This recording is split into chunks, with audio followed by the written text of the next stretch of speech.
Poirette. 8h08, la suite de l'information, c'est avec Émilie Bonneau. Et vous, Bernard Poirette? Voilà une information qui vous intéresse particulièrement, Émilie Bonneau. Les foires au vin sont lancées partout en cette rentrée de septembre.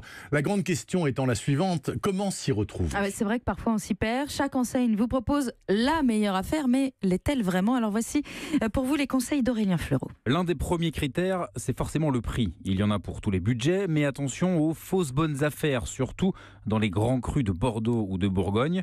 Pour les bouteilles à plus de 20 €, n'achetez pas sans vous être renseigné au préalable, explique Thierry Dessauve du guide de référence Béthane et Dessauve, d'autant plus qu'il y a de très bons vins à prix raisonnable. Au-dessus de 5 € et à partir de 7, la révolution du vin en France a fait qu'aujourd'hui, il y a énormément de bons vins dans ces tranches de prix et jusqu'à 20 €. C'était pas du tout le cas il y a 15 ou 20 ans. Aujourd'hui, je trouve que ce qui est le plus excitant, c'est de dénicher des perles dans ces budgets. Et pour s'y retrouver, Béthane et Dessauve va imaginer une application qui vous permettra de très vite vous faire votre avis en rayon. Ça s'appelle le Grand Tasting, c'est gratuit et vous y retrouverez plus de 2000 des 6000 vins présents sur cette foire au vin. Ces 2000 vins, on les a dégustés au printemps et donc vous allez trouver notre notation sur 20, un commentaire de dégustation, un accord mais les vins et évidemment le type de budget que vous pouvez y consacrer. Une foire au vin 2018 qui confirme l'engouement pour les vins bio et qui propose également de plus en plus de vins étrangers qui plaisent surtout aux moins de 35 ans. Aurélien Fleureau.